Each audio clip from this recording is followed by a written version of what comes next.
Hi! Before we proceed, let me preface this video by stating that it does not feature any musical theory. Instead, it offers what I consider to be a valuable life lesson that I feel compelled to share. If it resonates with even one person, then it has been worthwhile to disseminate. Despite the fact that the following account transpired 25 plus years ago, I can still recall it with absolute clarity because it had such a profound impact on me. And that is why I feel compelled to pass it on to you, dear listener. In 1997, I happened to play a gig in the outskirts of London with an extremely talented Australian guitarist whom I greatly respected, called Mark Johns, because of his no-nonsense manner and his musical proficiency. After the soundcheck, we ventured to the bar, as was customary in those days. When I inquired about what kind of beer he would have, John stated that he would prefer an orange juice or another non-alcoholic beverage. I must admit that I was taken aback by his response. In those days, you see, everyone drank beer on casual gigs in London. It was par for the course. Intrigued, I asked the guitarist, whom I admired greatly, if he abstained from alcohol entirely. His response so impressed me that I later realized it had a profound effect on my life. You see, John explained that he rated his gigs based on how much alcohol he needed to consume to get through them. If a show was tedious, he would give it a high rating of 3 to 4, meaning that it would require 3 to 4 pints to persevere through it. Conversely, if the gig was engaging, he would rate it as 1 or 0, signifying that he did not need to drink at all. The musical experience was stimulating enough on its own.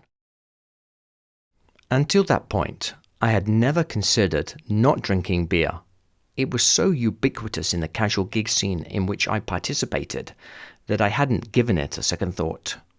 However, after hearing John's criteria, I began to rate my own gigs, becoming increasingly aware of my drinking habits during shows.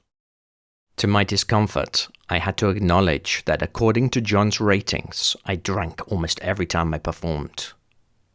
I realized that the gigs I was playing were no longer stimulating me, even though they paid the bills.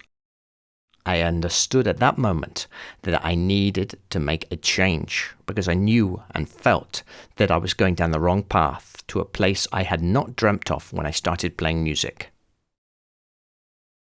Over time, I stopped playing the type of gigs where I thought I needed beer to get through.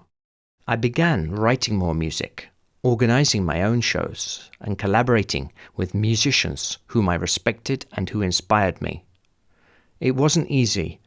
I had to learn to say no when the phone rang, which was challenging, especially as I was a people pleaser and because I didn't have that many gigs to begin with.